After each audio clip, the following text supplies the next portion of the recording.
요한일서 1장 1절에서 4절까지 말씀입니다. 저와 여러분이 자막을 통해서 함께 합독하도록 하겠습니다. 이 글은 시작. 이 글은 생명의 말씀에 관한 것입니다. 생명의 말씀은 태초부터 있었고 우리가 들었고 우리 눈으로 보았으며 우리가 주목했고 손으로 만져본 것입니다. 그 생명은 나타나셨습니다. 우리는 아버지와 함께 계시다가 우리 앞에 나타나신 그 영원의 생명을 보았습니다.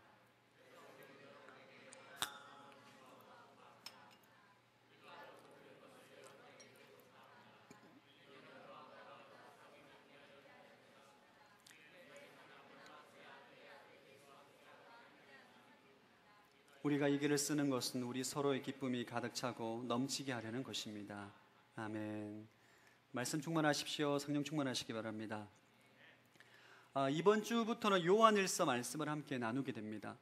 요한일서는 하나님에게로 인도하는 아주 좋은 성경 가운데 많은 성경이 있지만 특별히 하나님과의 관계에 있어서 우리에게 많은 은혜와 교훈을 주는 말씀입니다.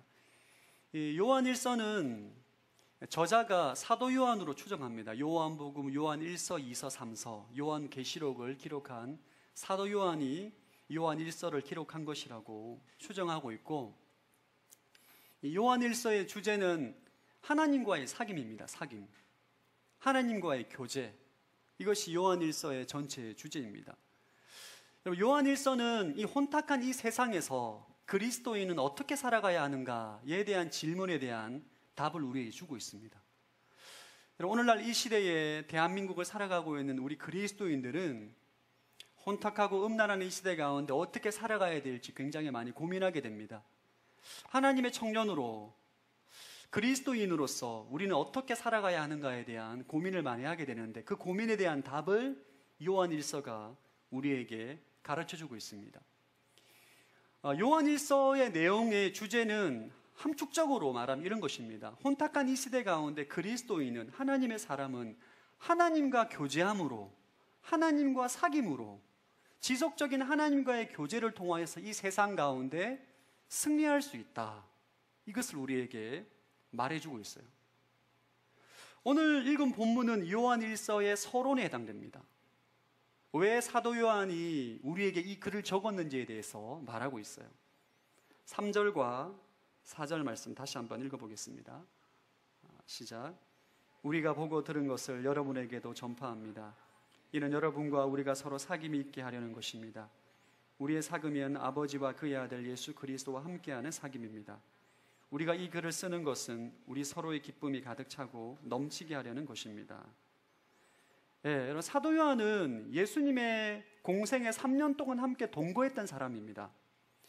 육신으로 오신 예수님을 보고, 십자가에 죽은 것도 보고, 부활한 예수님도 보고, 승천한 것도 본 사도 요한이에요.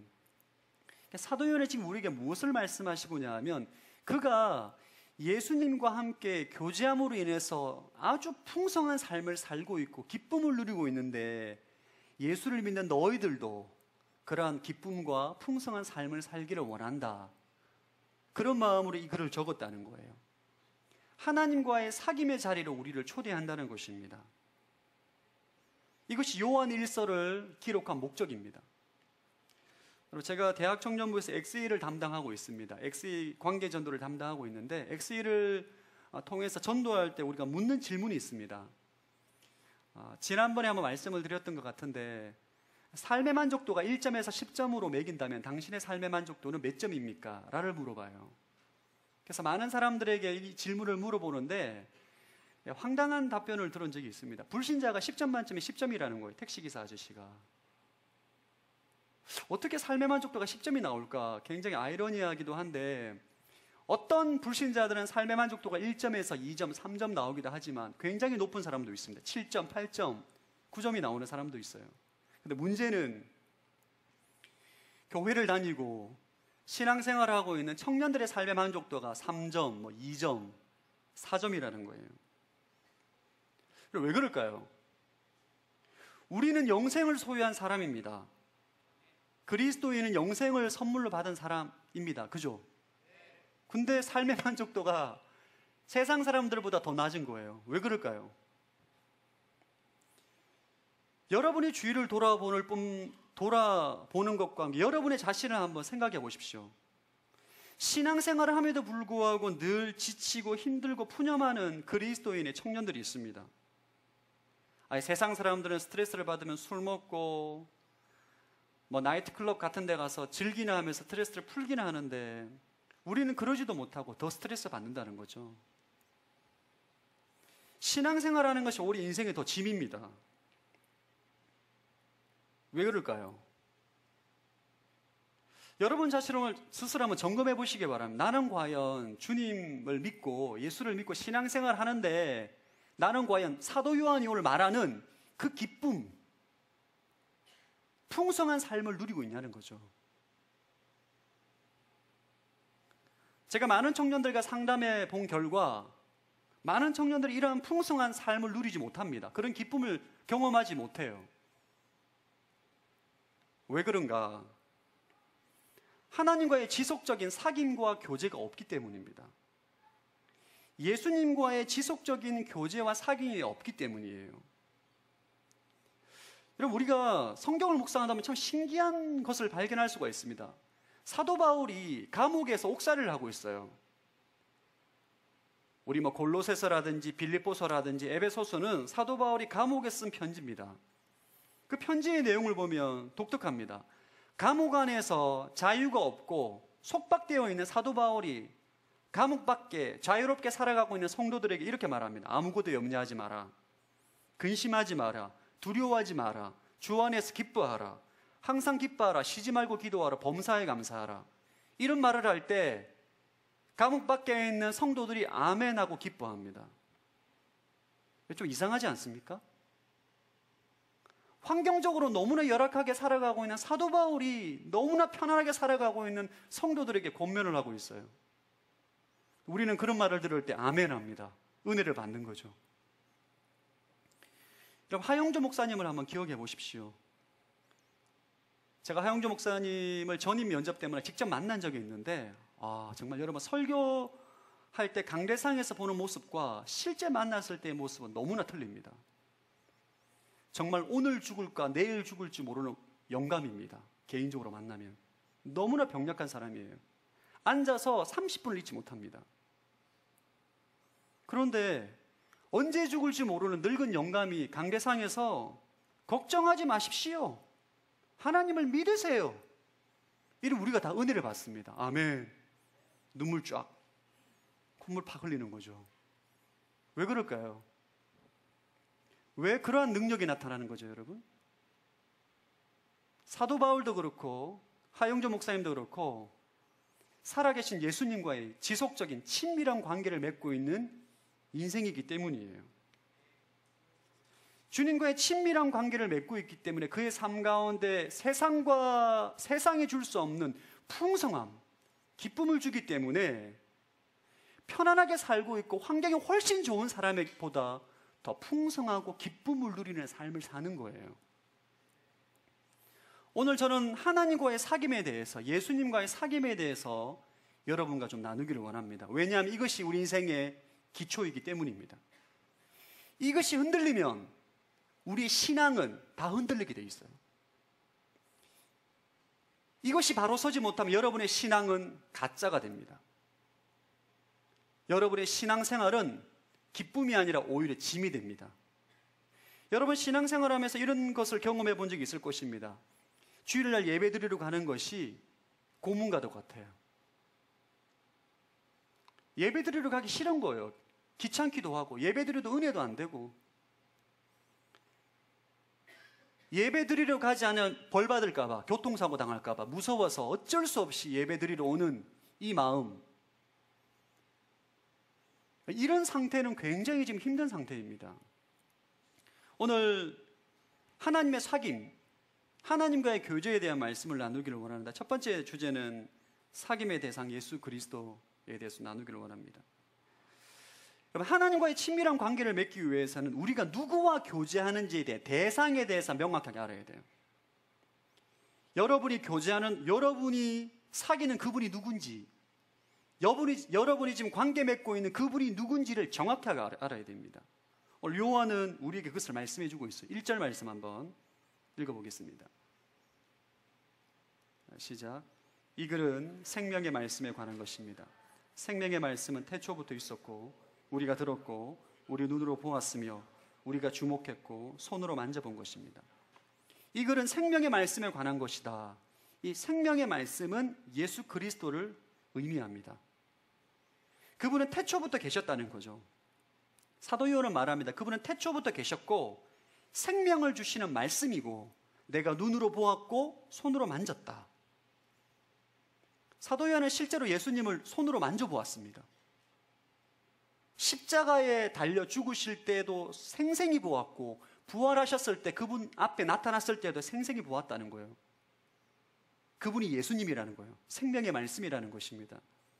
자, 2절 읽어보겠습니다. 시작. 2절 시작. 자막이 나옵니다. 시작. 그 생명이 나타나셨습니다. 우리는 아버지와 함께 계시다가 우리 앞에 나타나신 그 영원한 생명을 보았습니다.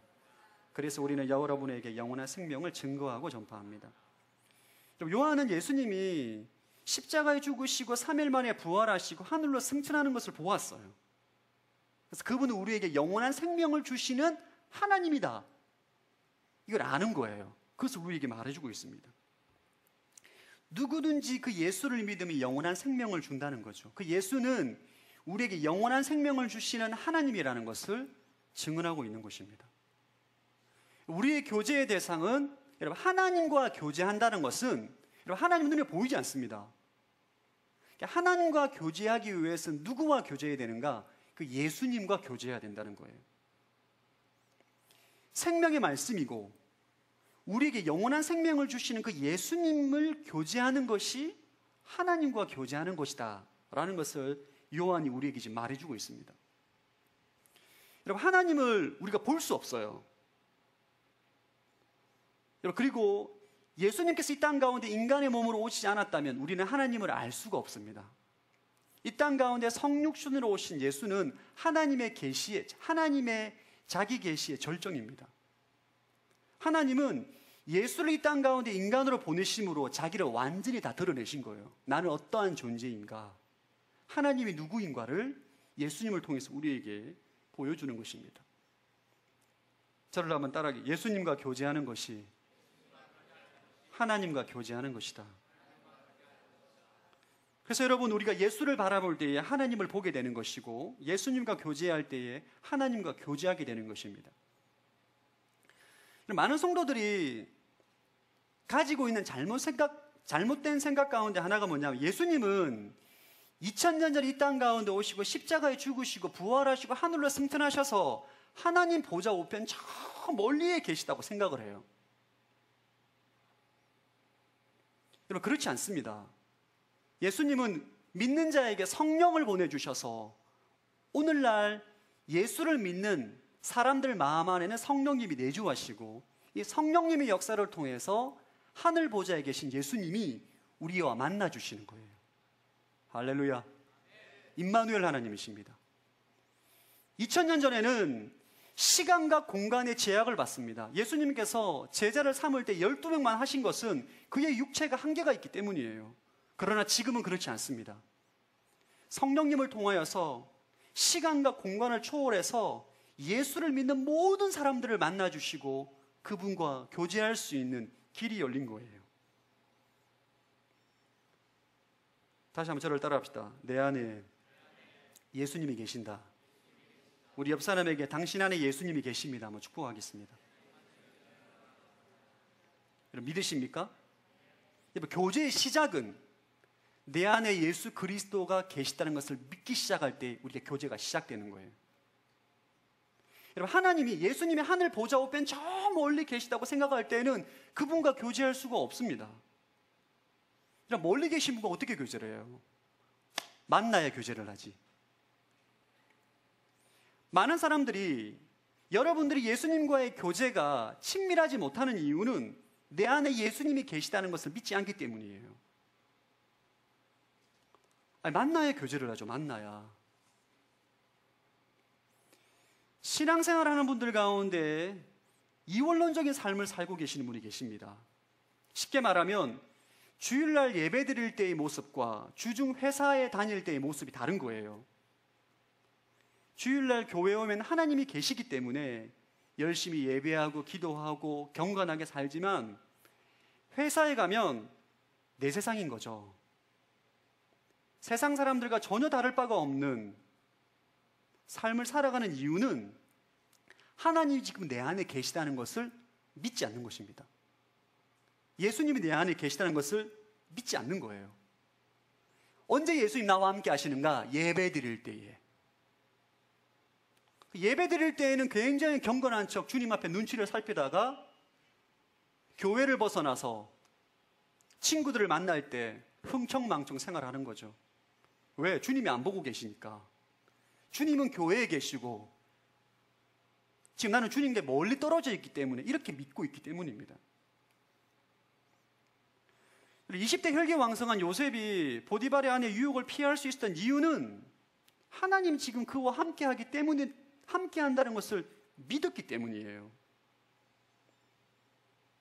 하나님이 지금 나를 보고 계신다는 것을 믿기 때문입니다. 여러분은 사람들이 보는 앞에서 죄를 못 짓습니다. 죄를 못 짓는다니까요. 예수님이 지금 내 안에 함께 계시고 나를 지켜보고 계시고 나와 함께 하심을 믿는 사람은 은밀한 죄를 지을 수가 없어요. 두렵기 때문에. 사도행전 2장에 보면 아나니아와 삽비라는 부부가 나옵니다. 이 부부가 하나님께 큰 은혜를 받아요. 예배를 드려 큰 은혜를 받고 난 다음에 그 당시 사도행전에 나온 초대교회의 문화, 자신의 전 재산을 팔아서 교회에서 헌금을 하는 그런 분위기 가운데 그들 부부도 결단을 합니다. 우리가 재산을 다 팔아서 헌금하자. 막상 재산을 다 팔고 난 다음에 헌금하려고 하는데 마음이 돈이 아까운 거예요. 돈의 일부를 떼어놓습니다. 떼어놓고 일부를 헌금하면서 베드로에게 이렇게 거짓말을 합니다. 이 재정은 우리 가정의 모든 재산입니다. 거짓말을 해요. 그 결과 이 부부가 죽임을 당하게 되는데, 여러분, 예수님이 지금 내 안에 계시고 함께 하신다는 걸 믿는 사람은 거짓말을 못 한다니까요. 찔리기 때문에. 지금 나를 보고 계시고 나와 함께 하시기 때문에 거짓말을 하지 못합니다.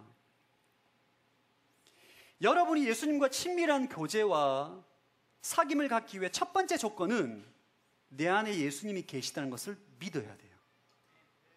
할렐루야. 그것을 믿는 것입니다. 여러분, 내가 성령 충만할 때에도 주님은 나와 함께 계시고, 내가 죄를 지을 때도 나와 함께 하시고, 내가 연약할 때도 함께 계시고, 내가 무엇을 하든지 간에 일단 주님을 믿고 성령이 내 안에 들어오시면 나와 영원히 함께 한다는 진리를 믿어야 돼요. 예수님은 절대로 우리를 떠나지 않습니다. 여러분의 감정과 여러분의 신앙의 상태와 상관없이 주님을 한번 영접하면 그분은 떠나지 않는다고요. 계시록 3장 20절 말씀 한번 읽어보겠습니다. 계시록 3장 20절 시작. 보라, 내가 문 앞에 서서 두드리니 누구든지 내 음성을 듣고 문을 열면 내가 들어가서 그와 함께 먹고 그분은 나와 함께 먹을 것이다. 상담을 하다 보면 일부 사람들 가운데 하나님께서 나와 함께 하신다는 것을 감정에 기초하는 사람들이 있어요. 이 하나님께서 나와 함께 하신다는 것을 진리에 기초하는 것이 아니라 내 감정에 기초하는 거죠. 뭔가 성령 충만한 느낌이 들고 감정이 들면 아, 하나님께서 나와 함께 하시는구나. 그런데 뭔가 충만한 느낌이 없고 감정이 없고 뭔가 기분이 다운되면 하나님께서 나와 함께 하시지 않는 거 아닌가? 라는 생각을 하는 거예요. 그렇지 않습니다. 신앙생활을 감정에 기초하지 않기를 바랍니다. 신앙생활은 진리에 기초하는 거예요. 할렐루야. 하나님이 말씀하시면 그런 것입니다. 하나님이 기면 긴 거예요. 하나님이 아니라면 아닌 것입니다. 그게 전부입니다. 이 진리를 믿고 순종함으로 나아갈 때 감정이 따라오는 거예요. 여러분이 이 진리, 누구든지 내 음성을 듣고 문을 열면 내가 들어가서 그와 함께 먹고 마시겠다. 이 진리를 믿음으로 나아가면 하나님께서 나와 함께 하신다는 감정도 따라오게 돼 있어요. 자, 여러분들이 이 진리를 믿기를 축복합니다. 다시 한번 오른손에 가슴을 얹고 한번 예수님이 내 안에 계십니다. 믿으십시오. 누가 뭐래도 예수님 나와 함께 계십니다. 믿는 거예요. 여러분의 죄를 짓고 무너지고 낭망하고 좌절하고 기도하지 못해도 주님은 여러분과 함께 하십니다. 그걸 믿으셔야 돼요. 이 믿음이 예수 그리스도와의 관계의 시작입니다. 나와 함께 하신다는 믿음이 있기 때문에 그분과 지속적인 사귐을 가지고 수가 있는 거예요. 자, 그러면 어떻게 예수님과 내 안에 계신 예수님과 어떻게 교제를 하는가, 사귐의 방법에 대해서 한번 나누기를 원합니다. 많은 사람들이 예수님과의 친밀한 관계에 맺는 것을 어려워해요. 저는 주님과의 친밀한 관계를 맺는 것이 어렵습니다. 인간관계를 생각하면 주님과의 관계가 쉬워집니다.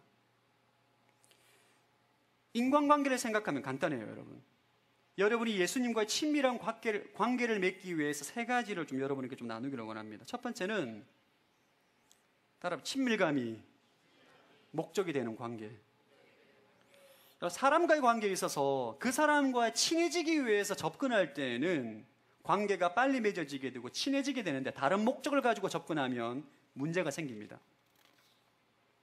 그 사람의 돈을 얻기 위해서 그 사람에게 접근할 때에는 그 관계는 친밀한 관계가 되어질 수가 없습니다. 우리가 하나님께 접근할 때도 마찬가지입니다, 여러분. 진짜 예수님이 누군지, 정말 그분과 가까이 친밀한 관계를 맺고 싶은 소원함을 가지고 주님께 나아가는 것과 내 인생 가운데 필요한 것을 이루어주기를 소망하는 마음으로 주님께 나아가는 것은 틀립니다, 여러분. 하나님의 얼굴을 구하느냐, 예수님의 얼굴을 구하느냐, 예수님의 손을 구하느냐가 틀린 거예요. 물론 우리가 하나님께, 예수님께 필요를 구하는 것은 당연한 것입니다. 그러나 그것만 구하면 예수님과의 친밀한 관계를 가질 수가 없어요.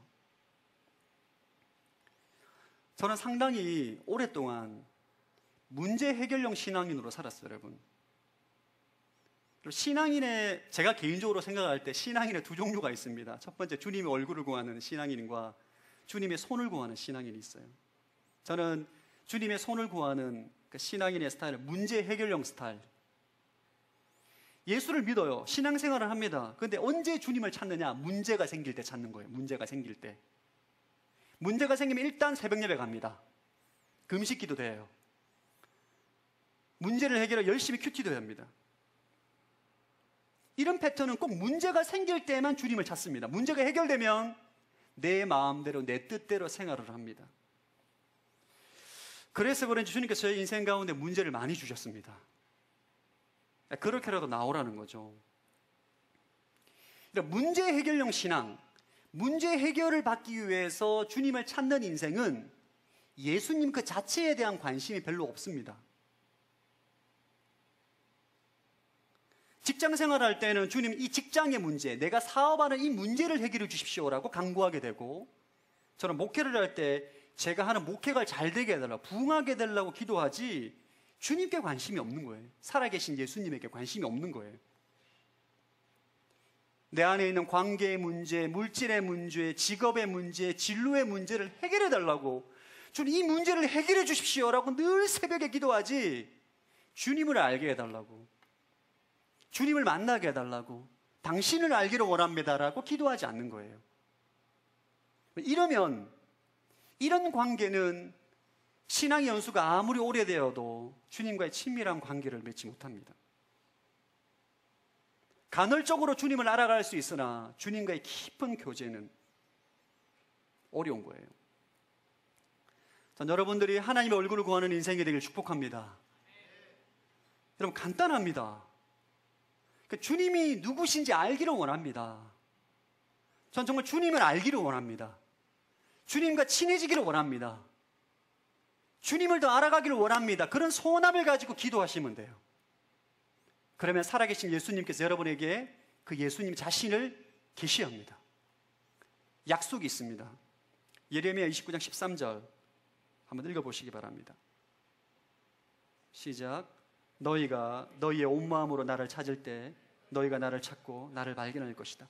너희가 전심으로 나를 찾고 찾으면 나를 발견할 것이다. 여러분, 하나님과의 친해지기가 어렵다고 말하지 마십시오. 그건 거짓말입니다. 여러분이 구하지 않는 거예요. 저는 예수님과 친밀해지기 위해서 노력했으나 주님께서 나에게 응답하지 않았다. 그건 거짓말입니다, 여러분.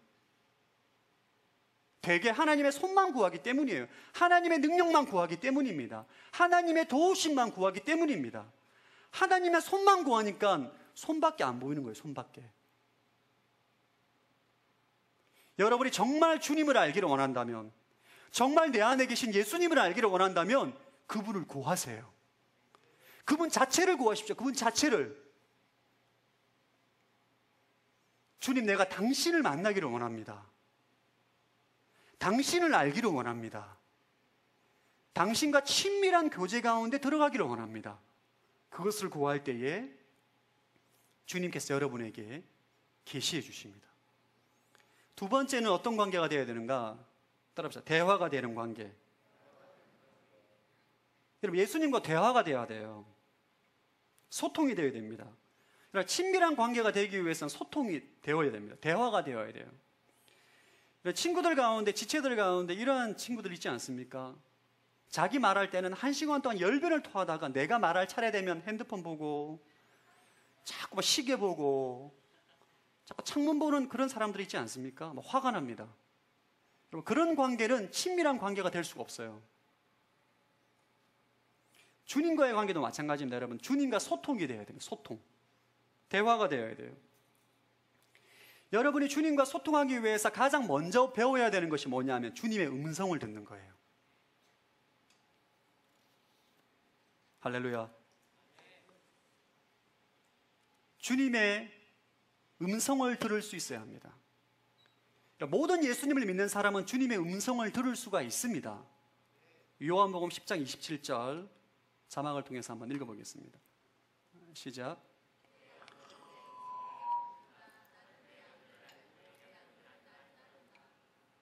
여러분, 예수님께서 말씀하셨죠. 내 양들은 내 음성을 듣는다.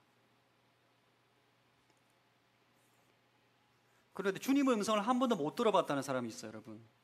저는 주님의 음성을 어떻게 듣는지 모르겠습니다. 전 못 들어봤습니다. 왜 주님의 음성을 못 듣는가? 주님의 음성을 듣는 거에 잘못된 이해를 가지고 있기 때문입니다, 여러분. 주님의 음성은 육성으로 듣는 것이 아닙니다. 육신의 귀로 듣는 것이 아니에요. 주님, 제가 기도할 때 주의 음성을 들려주십시오. 이런 내 사랑하는 자요, 내가 기뻐하는 자라. 음성으로 절대 들리지 않습니다, 여러분. 할렐루야. 주의 음성을 듣기 위해서 내가 산기도 가서 나무 뿌리를 뽑겠다.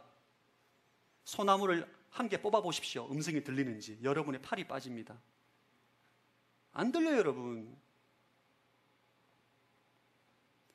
하나님의 음성은 우리의 생각으로 들어요. 생각으로. 자, 요한복음 14장 26절 한번 읽어보겠습니다. 시작. 그러나 보혜사 곧 아버지께서 내 이름으로 보내실 성령께서 너희에게 모든 것을 가르쳐 주실 것이며 내가 너에게 말한 모든 것을 생각나게 할 것이다. 여러분, 주님의 음성을 육성으로 듣는 것이 아니라 생각으로 듣는 것입니다. 성령께서 우리에게 생각나게 해주시는 거예요. 성령이 우리 마음 안에 들어와 계십니다. 우리 마음에 말씀을 하세요. 어떻게 말씀하시느냐? 우리의 생각을 통해서 말씀합니다. 그러니까 여러분이 말씀을 묵상하거나 기도를 할 때 갑자기 어떤 생각이 떠오르는 것이 주님의 음성이에요. 제가 여러분에게 매일 큐티하라, 새벽 기도하라, 체근하는 이유는 그런 경건 훈련을 통해서, 과정을 통해 주님의 음성을 듣기 때문입니다. 제가 예를 들게요. 제가 지난 주일날 목요일날 큐티를 하다가 큐티 본문이 그것입니다. 엘리사가 여리고 지방에 갔는데 여리고 지방에 있는 어떤 사람이 엘리사에게 우리 여리고 지역의 수질이 나쁘다. 그래서 농사가 되어지지 않고 가축이 병들고 유산하는 일이 많이 일어난다. 이 수질의 문제를 고쳐주십시오라고 엘리사에게 부탁을 합니다. 엘리사가 소금을 가져오라고 해서 소금을 물에 넣으니까 물이 깨끗해져요. 이 말씀을 묵상하는데 어떤 생각이 드냐 하면 이런 생각이 드는 거예요. 여리고 지역에 사는 사람은 개인의 문제가 아니라, 개인의 어떤 물질의 문제와 관계의 문제와 직장의 문제를 엘리사에게 부탁하는 것이 아니라 여리고 지역에 있는 모든 사람들이 사용하는 수질의 문제를 가지고 하나님께 나아가는 거구나. 내 인생의 문제만 가지고 주님께 나아가는 것이 아니라 내가 살고 있는 토지의 문제를 가지고 주님 앞에 기도할 때에 주님께서 응답하시는구나 라는 생각이 들었어요. 더 이어서 어떤 생각까지 가냐 하면 지금 메르스 때문에 나라가 엉망이고 힘든 상황인데 메르스를 위해서, 질병으로 인해서, 전염병으로 인해서 고통 가운데 있는 사람들이 치유받도록 하나님께 기도해야 되겠다라는 생각이 들었어요. 그러면 저는 이렇게 말합니다. 주님께서 저에게 메르스를 위해서, 이 나라와 이 민족을 위해서 기도하라는 마음을 주셨습니다. 주님의 음성을 들은 것을 말하는 거예요. 목사님, 저는 주님의 음성을 들은 적이 없어요. 저도 육성으로 못 들어봤습니다, 여러분. 성령님이 영이시고 성령이 우리 마음 안에 생각 가운데 역사하시기 때문에 주님의 음성은 내 생각으로 역사하는 거예요. 할렐루야. 그렇기 때문에 여러분이 주님의 음성을 듣기 위해서는 꾸준하게 말씀을 묵상해야 돼요. 여러분, 인풋이 있을 때 사람은 아웃풋을 내게 되어 있습니다. 말씀을 인풋할 때 내 생각에 아웃풋이 나오는 거예요. 주님의 음성이 들리는 거예요. 기도하는 가운데 하나님께서 아이디어를 주시고 생각나게 하시는 것이 바로 하나님의 음성이에요. 전 여러분들 헷갈리지 않기를 축복합니다. 이것이 주님과 동행하는 삶입니다. 하나님의 사람은 주님의 음성을 듣고 주님과 교제하기 위해서 끊임없이 말씀을 묵상하고 기도하는 거예요. 말씀과 기도로 주님과 교제하는 것입니다. 말씀과 기도로 주님과 교제하고 친밀하게 사귀고 교제가 깊어지고 주님의 음성을 듣고 나는 주님 마음을 알고 기도하고 그런 삶을 살아갈 때에 주님을 깊이 알아가게 되는 거예요. 근데 문제는 예수님도 성령님도 우리에게 생각을 통해서 말씀하시지만 마귀도 우리의 생각을 통해서 역사한다는 거예요, 여러분. 기억해야 돼요. 마귀가 어떻게 우리에게 메시지를 전하는가? 생각을 통해서 메시지를 전합니다. 다윗이 밧세바를 간통한 사건을 보면 어떻게 마귀가 우리 가운데 역사하는지를 알게 돼요. 다윗이 사무엘하 11장에 보면 전쟁에 나가지 않고 저녁에 왕궁을 거닐니다. 거늘어요, 이렇게. 거닐다가 옥상에서 목욕하고 있는 밧세바를 봐요. 내 이상형이다 생각이 드는 거예요. 여러분, 유부남이 목욕탕에서 외간 여자가 목욕하는 거 보면 눈을 어떻게 해야 돼요? 돌려야죠. 안 된다 이렇게 봐야 돌려야 되죠. 왜 이렇게 조용하시죠? 그렇게 되잖아요, 그죠? 다윗이 어떻게 했을 것 같아요? 계속 보는 거죠, 계속. 그리고 묵상을 하는 거예요, 묵상을. 집에 돌아갑니다. 너무너무 예쁜 거죠. 계속 묵상을 합니다. 배국 같은 피부, 더 깊게 생각하지 마십시오. 그리고 신하에게 물어봅니다. 그 여자가 누구냐? 조사해라. 밧세바라고 합니다. 남편이 있는 여인입니다. 이런 생각을 했을 거예요. 제가 추정컨대, 나 왕이잖아. 왕이 그 정도는 취할 수 있지. 블레셋과 애굽과 다른 이방 땅을 봐. 왕이 원하면 무엇이든 가질 수 있잖아. 나는 그들에 비하면 양반이야. 이런 생각을 묵상했을 거예요. 밧세바를 데려가서 취합니다. 마귀도 우리에게 생각을 줘요. 생각을. 어떻게? 상황과 환경과 눈으로, 귀로, 가치관을 통해서 우리에게 끊임없이 생각을 줍니다. 생각. 그럼 아담과 하와가 선악과를 딱 볼 때 사단이 이렇게 말하죠. 정령 선악과를 먹으면 죽을까? 안 죽을 거다. 이런 생각을 심게 합니다. 결국 마귀가 주는 생각을 묵상하고 묵상하다 결국 인간은 죄를 짓게 되는 거죠. 여러분들도 죄를 지을 때 죄를 바로짓지 않습니다, 여러분. 죄된 생각이 어떤 상황을 통해서 보게 되고 그 상황을 보게 되는 것이 내 머릿속에 생각으로 들어와요. 그러니까 그 생각을 묵상합니다. 할까 말까, 할까 말까, 할까 말까, 할까 말까, 하자. 죄를 짓게 되는 거예요. 그러니까 우리는 이 생각을 통해서 하나님 음성인지 마귀의 음성인지 분별해야 돼요. 그래서 날마다 말씀을 묵상하는 것입니다. 그러니까 말씀은 능력이 있어요. 여러분이 상황이 잘 분별되어지지 않는다, 판단이 잘 되어지지 않는다, 그럴 때 말씀을 묵상하는 거예요. 그러면 성령께서 우리의 생각을 정리해 줍니다. 말씀이 우리의 생각을 다 이렇게 쓸데없는 생각들을 다 쳐줍니다. 성경에 기록되어 있어요. 히브리서 4장 12절 한번 읽어보겠습니다. 시작. 하나님 말씀은 살아있고 힘이 있으며 양날선 어떤 검보다도 더 열리에 혼과 영과 관절과 골수까지 찔러 쪼개기까지 하며 마음의 생각과 의도를 분별해냅니다. 말씀은 살아있습니다. 그 말씀이 예수 그리스도이기 때문이에요. 우리의 마음과 생각에 있는 모든 거짓된 생각을 다 쳐냅니다. 말씀을 묵상하지 않을 때에는 분별할 수가 없는 거예요. 여러분이 말씀을 묵상하지 않는 것은 마귀의 생각과 공격 가운데 여러분이 칼을 사용하지 않는 것입니다. 칼로 모든 마귀의 메시지를 다 제거하지 않는 거예요. 무분별하게 받아들이는 그 마귀의 메시지를 듣고 순종함으로 죄를 짓게 되는 거예요. 가장 좋은 습관은, 예수님과 친밀한 관계를 맺기 위한 가장 좋은 습관은 일단 묻는 것입니다. 주님, 당신의 뜻이 무엇입니까? 주님, 무엇을 원하십니까? 여러분이 지금 직면한 문제에서 하나님께 질문하는 거예요. 주님, 제가 어떻게 하면 좋겠습니까? 그리고 말씀 묵상을 통해서 하나님의 음성을 듣는 것입니다. 주님의 음성을 듣는 거예요. 그렇기 때문에 여러분, 주님과 동행하는 사람은 말씀과 기도가 습관입니다. 습관. 이게 내 몸에 배어 있어요. 노력하는, 여러분, 연인들과 교제할 때 노력하지 않습니다. 그 대화하고 말하고 관계 맺는 것이 습관이 되어 있어요. 근데 이것이 하루아침에 되어지지가 않습니다, 여러분. 단번에 되어지지 않습니다. 주님의 음성을 듣는 것은 여러분, 훈련이 필요합니다. 잘 모를 때에는 성숙한 그리스도인에게 코치를 받고 지도를 받으면서 주님의 음성을 듣는 법을 훈련을 하게 되어 있어요.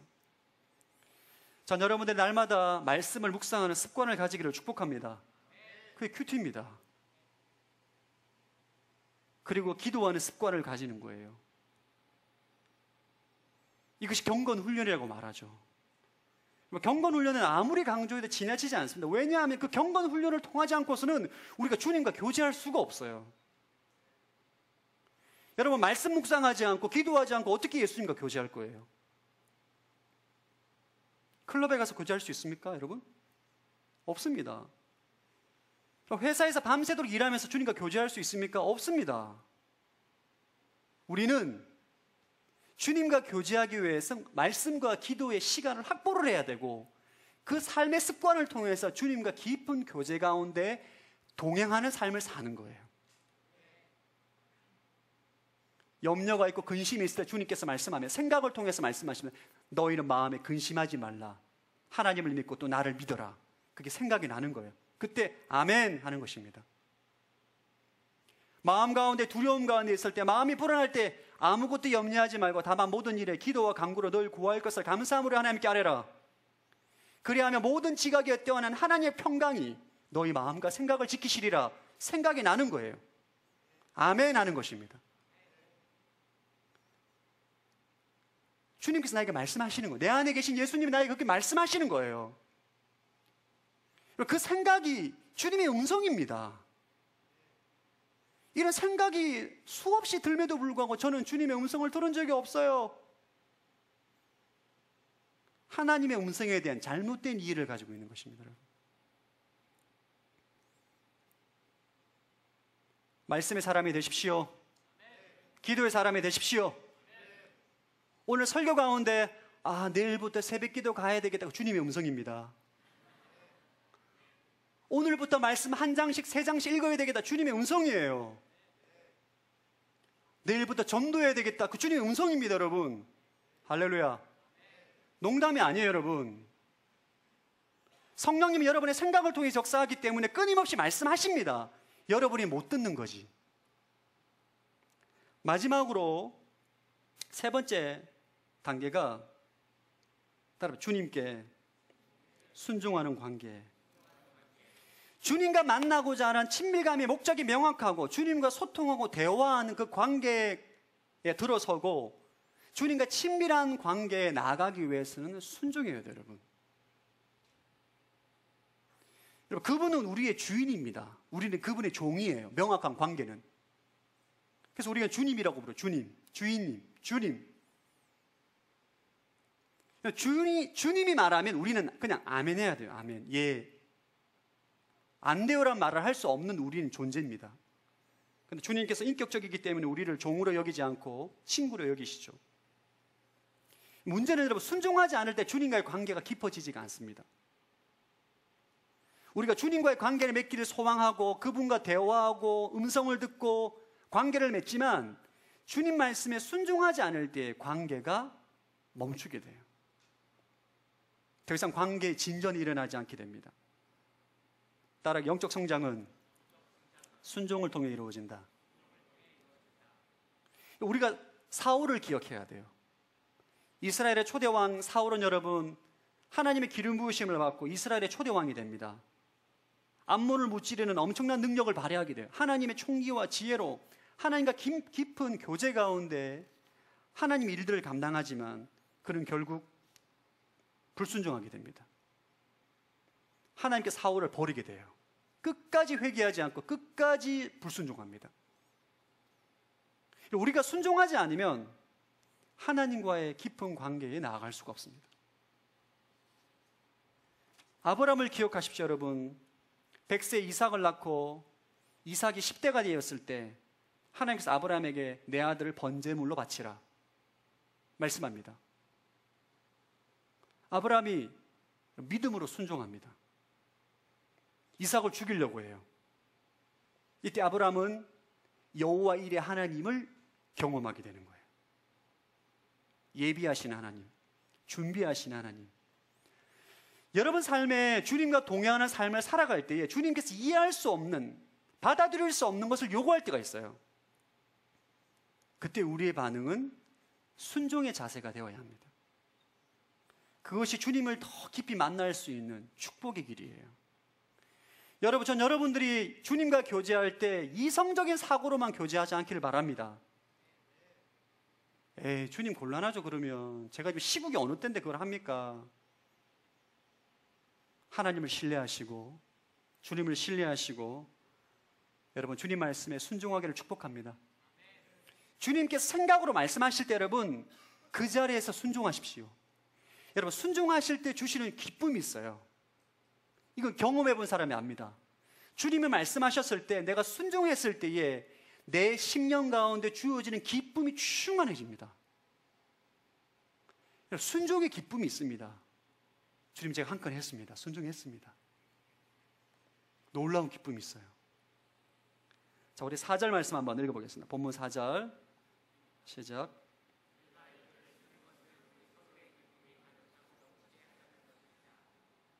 예, 이 글을 쓰는 것은 우리 서로의 기쁨이 가득 차고 넘치게 하려는 것이다. 사도 요한은 이 주님과 만나고 소통하고 그분 말씀에 순종함으로 누리는 풍성함과 기쁨이 충만합니다. 이것을 나눠주고 싶은 거예요. 성도들이, 하나님의 사람들이 이 풍성한 삶을 살아라.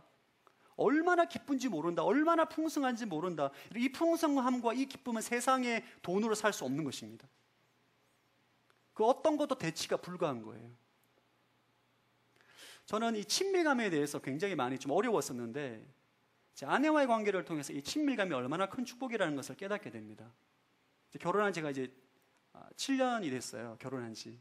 만 7년이 됐는데 연애를 3년하고 결혼 7년이니까 10년째 이제 아내를 만나는 거죠. 그 이전에는 그 아내의 어떤 허물과 뭐 장점 다 안다고 생각했는데 결혼하면서 여러 많은 갈등과 다툼과 싸움을 통해서 점점점 연합해지고 눈빛만 봐도 그 마음을 읽을 수 있는 친밀감을 제가 느끼고 있어요. 친밀감은 축복입니다. 이게 엄청난 축복이에요. 친밀해지면 친밀해질수록 그 안에 주어지는 기쁨과 은혜가 있어요. 인간의 관계도 이런데 하물며 하나님과의 관계는 어찌하겠습니까? 자, 여러분들이 예수님을 저 멀리 계시는 그분으로 인지하지 마시고 내 안에 계시고 나와 동행하시고 나의 모든 필요를 아시고 채워주시기를 원하시고 나와 동행하기를 원하시고 나와 소통하기를 원하시고 주님 말씀에 순종할 때에 더 많은 은혜와 능력과 기름 부음과 기쁨을 주시기를 원하시는 예수님이 여러분 안에 계신다는 것을 기억하시고 그분을 사모하시고 갈망하시고 동행하는 인생이 되기를 축복합니다. 여러분, 어렵지 않습니다. 주님과 친밀한 관계, 주님을 알아간다는 것은 어려운 게 아니에요. 여러분이 진심으로 그 마음을 가지면 돼요. 여러분, 진심으로 주님, 저는 예수님을 정말 더 깊이 알기를 원합니다. 예수님과 친밀한 관계를 통하여서 풍성한 삶을 살기를 원합니다. 그렇게 소망하시고 간구하시면 살아계신 예수님께서 여러분 인생 가운데 자신을 계시하실 것입니다. 드러내실 거예요. 그분을 만나고 풍성함을 누리는 축복을 경험하게 될 것입니다. 아멘. 우리 함께 다 일어나서 한번 이 찬양 함께 찬양하겠습니다.